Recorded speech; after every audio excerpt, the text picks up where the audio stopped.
Pleasure to be here. You know, I never thought that I would be here as an individual who stood up as an assemblyman and said that this is the nation's most dysfunctional legislature. I never thought that I would be standing here today to tell you that Washington, D.C. is actually making Albany look pretty good.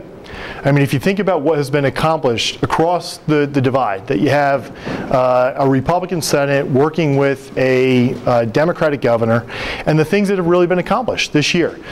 We have been able to balance the budget. We did so without any backdoor borrowing, any tax increases. We didn't only balance the budget and pass the budget on time, and I know Mayor, George, the entire board, you guys make tough decisions all the time. But in the land of Albany, that common sense tends to forget. Balancing the budget, passing it on time, which is your job and our job, doesn't always happen. In fact, I think 27, 28 years it didn't happen. It happened this year. So the adults are back in control. Not only that, but we didn't see any new tax increases, and we didn't see that backdoor borrowing, and we were able to do it in a productive fashion. So a lot of good stuff has happened that really you would have thought impossible even 2, 3, 4 years ago. Okay, property tax cap. Talked a little bit about the balanced budget. Property tax cap, is it perfect? It's absolutely not perfect. There's no doubt about that. And I asked for your input. We know that we've had those conference calls because I know everybody's very busy. You can't always get to the office. This property tax cap is a hard cap. It's forcing some of the issues, including unfunded mandate relief. But on it, we need your input. There are certain safety measures that school districts have that municipalities don't have, whether it be capital construction or other issues. We're going to have to tweak this thing to get it right. But the point is that in the previous years, the most fundamental crises that we've seen in the Hudson Valley for our homeowners is property tax prices. And we have a system of school taxes, collecting school taxes for the most part, but the property tax burden overall that has really turned the American dream of home ownership into a nightmare. And we fundamentally needed to turn that back. And I know that many on boards like yours that have made conservative, fiscally conservative decisions, that have been great stewards of their dollars, are like, what the hell is Albany doing, capping our ability while really mounting unfunded mandate after unfunded mandate on top of us. A couple of things. Number one, the property tax cap is now forcing the issue of unfunded mandate relief. You know, I never thought that I would go to a parade, whether it be in Mount Kisco or in Pine Plains, and have individuals, taxpayers, rank and file voters come up and say, Greg, you really need to do something about the unfunded mandates. I mean, the fact that that has become part of the general lexicon shows how far we've progressed, where people really know the issues that are going on. And this property tax cap, the good news is that now unfunded mandates, I know that if you look at the numbers in the majority we wanted about in the Senate, about $280, $290 million in unfunded mandate relief. We were able to get about $127 million. I think the Assembly came in at $20, $30 that they wanted to say. And I say that half kidding, you know, but the reality is that many of the unfunded mandates that we've seen, the genesis did start in the Assembly, and they're not as keen on turning back those unfunded mandates.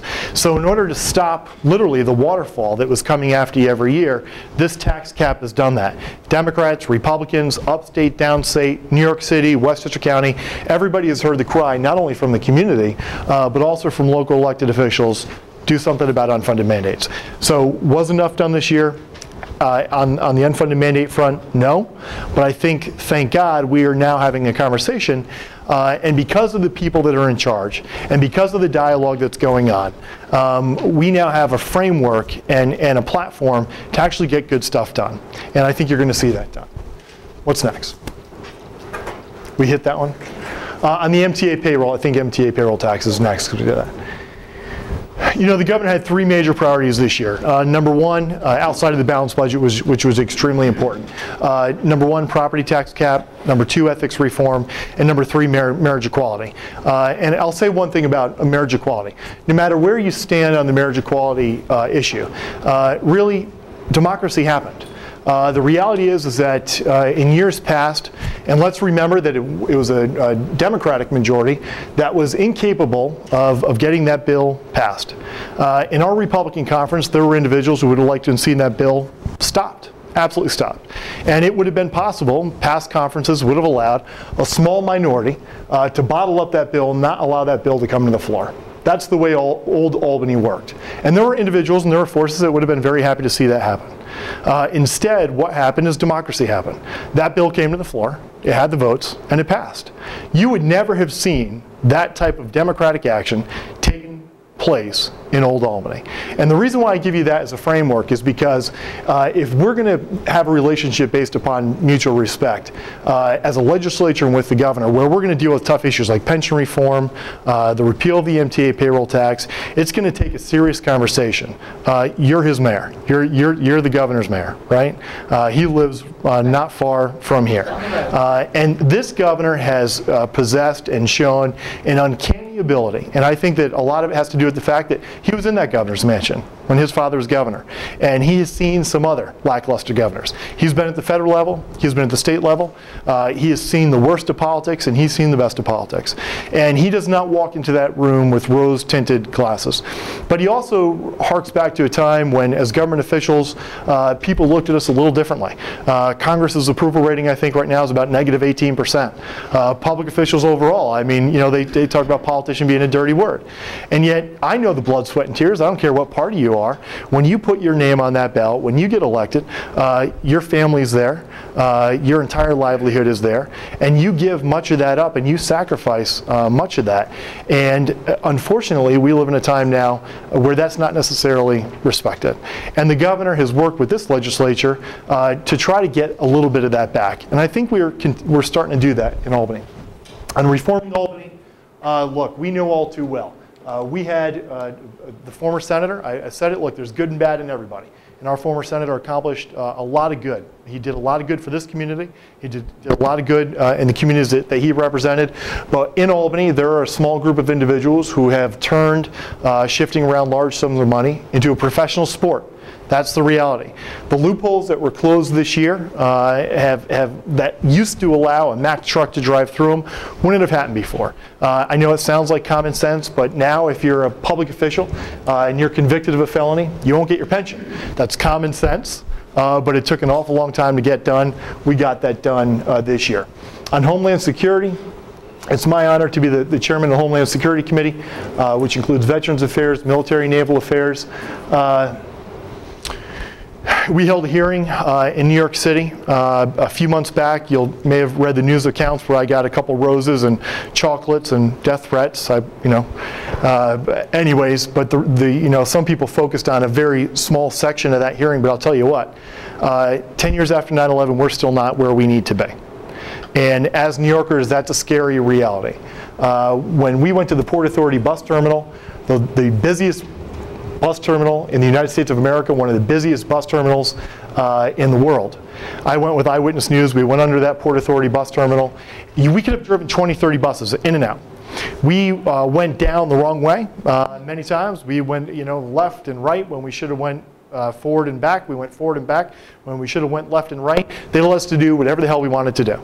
And we could have walked in there, driven under that Port Authority bus terminal with thousands of people above us, with buses packed with oranges or something else.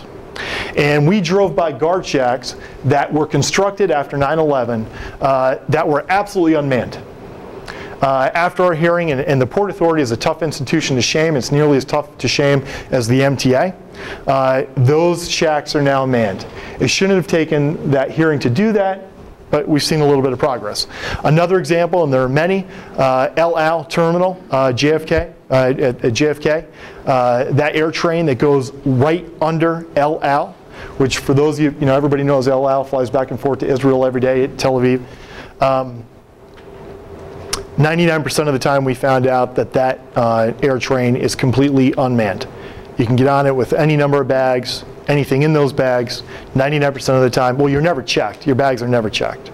But 99% of the time, there's not even a manned personnel on JFK air train. They've changed that now since our hearings. George Washington Bridge, we found out that if there's one incident that an officer gets called up, the entire George Washington Bridge and our tunnels, many nights, many days, are absolutely unsecure and unmanned. Radio interoperability, you remember, was an issue on 9/11, a very important and critical issue on 9/11, where you had individuals running into a building to their death, incapable, unable to communicate. There was a interoperability issue where different agencies couldn't communicate with each other. we had an individual, I think it was from the Port Authority, who testified that he might as well have a brick on his side. That issue is still not solved. So these are some fundamental issues. And what we have is a federal Department of Homeland Security that has become a pork purveyor for states and cities and villages at much less security risk than New York City and its suburbs. And when I say it's suburbs, that's not a throwaway line. If we look at the terrorist attacks that happened in places like Madrid, right, on their lines, they use the suburbs to funnel in and use the infrastructure basically as taxpayer-funded delivery vehicle for those terrorist attacks. We've got to be prepared. It's more likely that they're going to come through places like northern Westchester and Putnam County, and it's our first-line responders who need to be trained, who need to be properly financed and have all the possible training that they could have and all the support they could possibly have, and be manned at the right numbers, so that first line of defense creates a circle outside of New York City. New York City, when we go there, when you go to Lower Manhattan, you understand that that is an iron fortress, right? But the secure, the hardening of that core target that was once a soft underbelly in southern New York, in the financial sector, should have continued throughout the rest of Manhattan, in our tunnels, in our bridges, and quite honestly, it did not. And instead, our dollars went to fund things like golf carts in states that probably have a much higher risk of getting hit by a tornado than by a terrorist. In fact, our congressional Republicans, I hate to say it, down in DC, walked into the room with a chainsaw and an axe, and they tried to cut hundreds of millions of dollars of funding, including, and I reached out with Mayor Bloomberg, the governor, God bless Chairman Peter King, and we restored about $186 million that they were going to cut to New York City. What's the next one? Oh, veterans issue. First, before I forget, we've opened up a Hudson Valley Hall of Honor. We're looking for veterans to be nominated, Mayor, and each and every one of you asked you to be engaged in that process. I know we spoke about it at that great event down in White Plains. And then that individual will be nominated for the statewide award. We have accomplished a lot of great stuff. One thing, and I don't want to get too into detail, but every time I get the opportunity to talk about it, a state veteran cemetery program. We all know, well, you may not know about it, but there's a federal cemetery in Long Island. There's a federal cemetery in Saratoga. For those of you who are veterans or moms and dads or brothers and sisters that served, once you get outside that 75-mile to 100-mile radius, you're much less likely to either visit that cemetery or, as a veteran, even take advantage of that earned benefit. So the federal government has an overly generous program to build state veteran cemeteries all throughout the state. New York State is one of less than, I believe, 20 states in the country that does not take advantage of this generous program. I was able to secure $500,000 in the state budget for this program. We had the bill passed by the Senate twice because we fine-tuned it. The Assembly has still not taken action on the state veteran cemetery program. That absolutely has to change. And a few other things. Another issue that happened was they came in and the cuts to our veterans hospitals were intense. There's about $10 million in cuts to veterans hospitals, including over $1.5 million to Montrose. The last day of the budget, believe it or not, that was a fight, and we got that $1.5 million restored to Montrose, as well as nearly $10 million or a little more to the hospitals overall. If you know of any, we can go to next. If you have any veterans that need help in any way whatsoever, please contact our office, because we have a staff. We help all of our constituents, but just absolutely that delves into this. And on the women's issues, on Veterans Affairs, a couple issues have come up. Number one, we expanded the role with a piece of legislation that I was able to push through of the Veterans Women's Coordinator. But above and beyond that, we found through a hearing that we held on Veterans Affairs issues that women that are called up, great patriots in service of their country, many times find themselves, when they're in the middle of either in the middle or before a custody battle, lose custody of their children at a no fault except for the fact that they raised their right hand and were willing to fight and die for their country, and then even after they come home are unable to get their children back. We're going to delve more into this issue in a follow-up hearing that we're doing, as well as a host of other issues. But in this war, specifically because of some of the advances that we've made that have allowed soldiers to serve in many capacities, we're seeing not only male soldiers return, and the good news is that our soldiers are returning, whether it be body armor or armor in general. But many who return, male and female, are returning with traumatic brain injury, with post-traumatic stress disorder, and female soldiers specifically have issues that need special attention when they return home.